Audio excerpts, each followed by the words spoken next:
Iskreno pozdravljeni, dragi bratje in sestre, oziroma danes, dragi romarji, tukaj pri Svetem Roku, vsi tisti, ki ste zbrani tukaj pred menoj, da se lahko vidimo, tudi tisti, ki še odhajajo od spodaj na Ukreber, in hkrati tudi tisti, ki ste v cerkvi, levo in desno ali pa tudi zadaj. Še hvala Bogu, da vedno, ko stojimo pred obličjem samega Boga, ne moremo nikoli prav dobro locirati, kje smo, na kateri strani Boga. Verjamem, da imamo vsi občutek, da vedno, ko smo pred Bogom, smo pred njegovim obličjem. Tako, kakor se zdi in ne kakor se zdi, marveč je tako tudi bilo v življenju naše nebeške Matere Marije, ker se je vedno postavljala v območje Boga, je uspelo tisto, kar danes na njen praznik doživljamo in postavljamo kot veliko skrivnost pred nas same. Čeprav smo pri Svetem Roku, tej romarski cerkvi in svetišču, Marija vnebovzeta ni daleč od nas, tam spodaj jo nekateri lahko gledamo in občudujemo, tudi nekateri ste se verjetno že pri njej zbrali dopoldne. Resnično danes se želimo, dragi bratje in sestre, postaviti pred to našo odrešensko zgodovino, ki ni ničesar drugega, kakor pa naše konkretno življenje, ki ga živimo v tem trenutku in v tem času. Tako, kakor je bilo odrešenje blizu nebeški Materi Mariji tistega časa, tako mora biti odrešenje našega Boga blizu tudi nam samim. Verjamem, da mati pozna pot. Pozna pot za svojega lastnega otroka, prav tako tudi oče seveda, in še marsikdo drugi, da človeka resnično pripelje in postavi na pravo pot, a ne da ga pusti tam. Vsakdo ve, če kdo hoče, da mu sledi, mora iti sam po tej poti. In nebeška mati je to vse storila. Kot dobra mati pozna tudi svoje otroke. In danes se mnogi po slovenskih cerkvah in njenih svetiščih in hkrati tudi po svetu združujejo pod njenim plaščem ali pa pod njenim usmiljenim materinim srcem. Predvsem zaradi tega, ker na današnji praznik Marije vnebovzete vsi čutimo, da je odrešenje tako zelo blizu, da mora stopiti tudi v naše srce. Kajti to je uresničitev našega hrepenenja, uresničitev naših najbolj notranjih in najbolj globokih in najbolj življenjskih ter eksistencialnih potreb in želja, ki jih ni veliko in jih ne sme biti veliko, le ena sama je.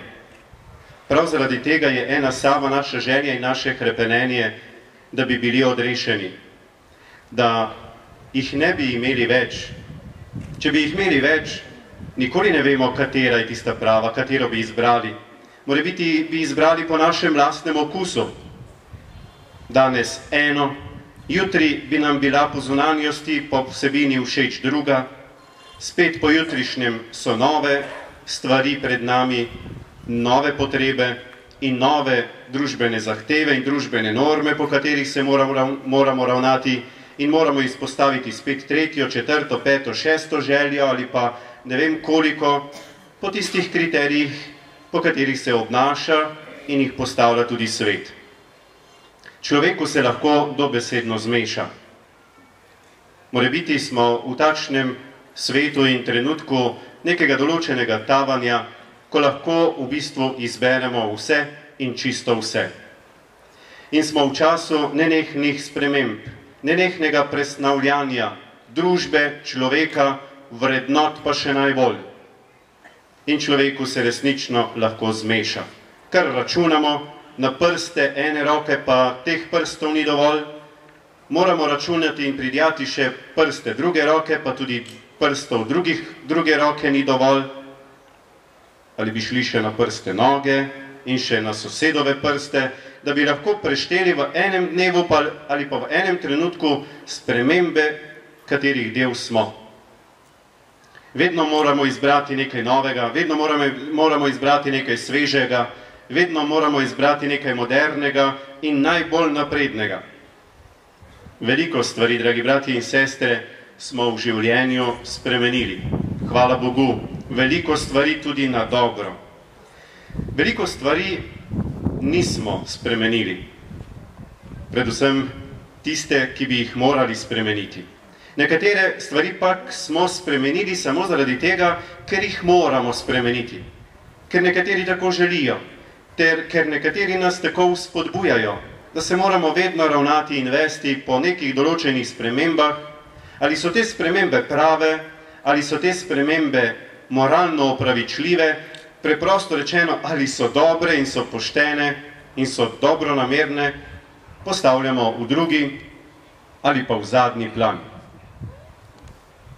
Krščanstvo pa se velikokrat ustavlja prav ob eni in isti podobi.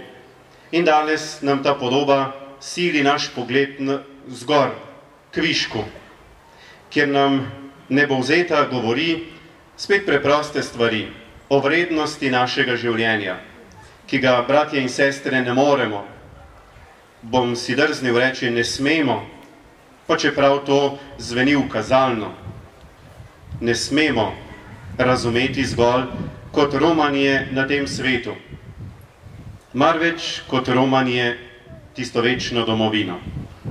Iz večnostne perspektive, bratje in sestre, dobi naše življenje popolnoma drugačen pomen. Takšen pomen, kakor ga je čutila nebeška mati Marija v svojem srcu. Takšen pomen tudi tistega življenja, ki ga je sama sprejela, sama počela v svojem srcu in ga tudi nosila prav tam.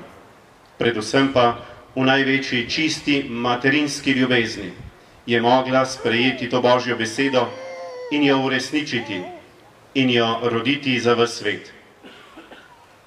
Današnji praznik vnebovzetja Device Marije, bratje in sestre, nas resnično mora postaviti pred tisto dejansko pravo podobo našega življenja. Tudi tukaj smo marsikaj spremenili, ne meneč se na to, ali je to dobro za človeka, ali je to dobro za življenje. Življenje smo vzeli z veliko žlico. Življenje smo vzeli celo brez vprašanja. Življenje smo si celo prisvojili. Življenje smo celo ukradli. Življenje smo celo uničili. Življenje smo celo odklonili. Na življenje smo celo pozabili. Današnji praznik pa postavlja pred nas tisto pravo podobo človeškega življenja, ki je vedno usmerjena v nebesa, v tisto stanje blaženosti in Božjega gledanja. O ceni današnjega življenja je vredno govoriti. Kaka za njega so odšteli in ga prodali za 43 milijonov evrov. Ronaldo 2009. leta. Gre za ime človeka, za njegovo življenje. So prodali, kar je največja prodaja in izkupiček in iztržek za človeka, za reci in piši 97 milijonov evrov. Spočetje z biomedicinsko pomočjo 4000 evrov. Posvojitev otroka 10 do 20 tisoč evrov. Odvisno, kakšen paket si izberete, kakšen paket naročite. Ali po katalogu, ali po internetu. Ne sprašujem se, dragi bratje in sestre, o vseh ozadjih, ki pripeljajo do tega. To niso navedki iz 1574. leta, iz srednjega veka. To je 21. stoletje. Včasih se človek mora zamisliti, kaj je storil za življenje.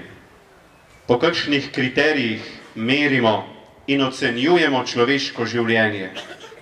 Človeško življenje ima ceno brez katerekoli druge cene na tem našem ljubem svetu. Brez tega, ali je veliko, ali je majhno, ali malo, ali je oblečeno, ali je slečeno, ali ima službo, ali je nima, no ja, tisto je bolje, da jo ima, in še marsikaj temu primernega bi lahko našteli. Življenje je vrednota sama na sebi. Ne glede, koliko ljudi to vrednoto potrjuje, utrjuje in jo zagovarja. Vrednota življenja se ne meni za človeško negativno mnenje o njem. Marveč stoji sama na sebi.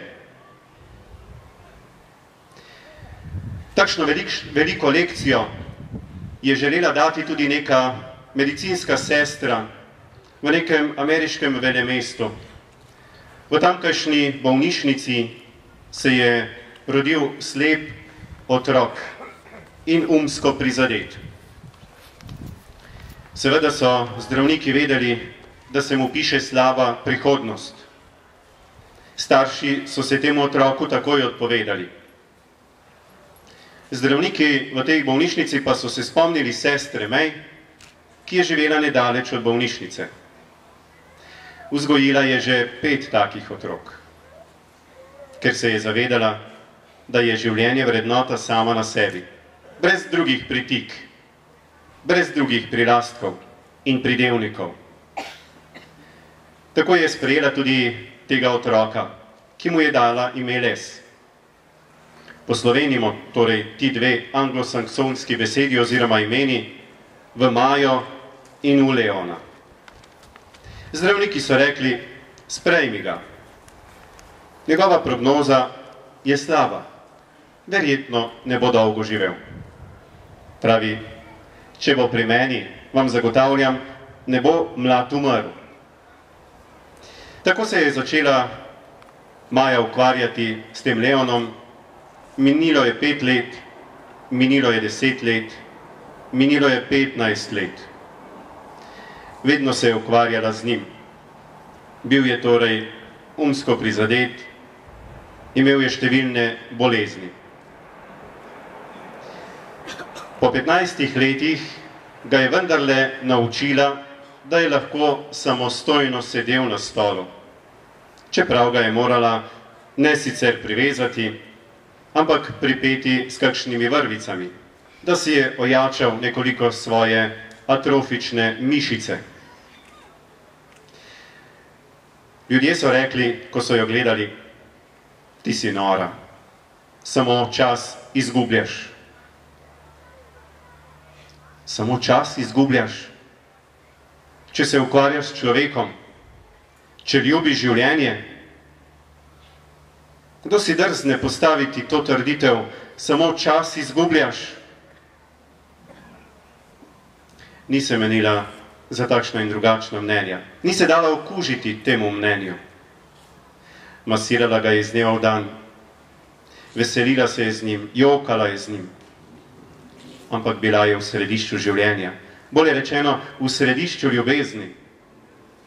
In če je človek v središču, v vrelišču ljubezni, potem mu je vse mogoče, potem mu je mogoč čudež.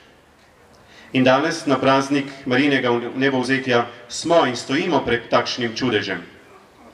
Tudi Maja je svetu pokazala takšen čudež.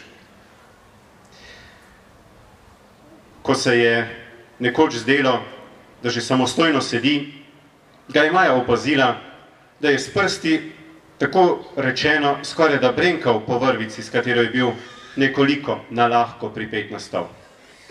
Kaj, če ima talent za glasbo? In začela mu je vrteti klasično glasbo, country glasbo, soul glasbo. Celo z možem sta kupila klavir. In Maja mu je velikokrat s svojimi rokami in z njegovimi prsti hodila po tipkah klavirja gor in dol. Če je kaj razumel, je drugo vprašanje. Nekega poletnega večera, oziroma bolje rečeno jutra, pa sta zaslišala, dobesedno zaslišala, kasneje pa tudi videla čudež na svoje lastne oči. Nekdo je v sobi igral klavirski koncert Petra Iliča Čajkovskega. Ko sta pogledala v dnevno sobo, sta videla nasmejanega fanta, ki sedi za klavirjem in igra ta koncert.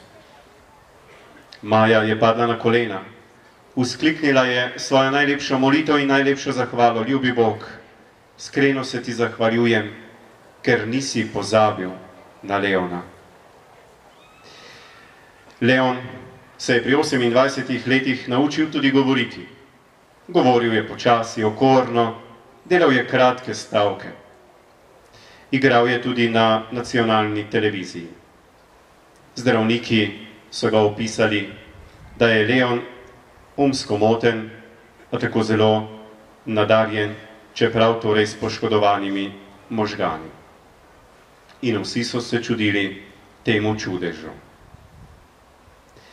Verjamem, dragi bratje in sestre, da tudi danes želimo doživeti na praznik Vnebovzetja Device Marije takšno skrb samega Boga za naše lastno zemeljsko življenje, ki ga je vsega zapisal v ljubezni. Ne verjamem, da ga je ta svet, vsako življenje, zapisal prav takšni ljubezni. Hvala pa torej vsem tistim, ki so v središču te ljubezni in ljubijo to človeško življenje celo po Božje in po sveto. Kar želimo in zagovarjamo pri drugih, želimo in zagovarjamo tudi pri sebi.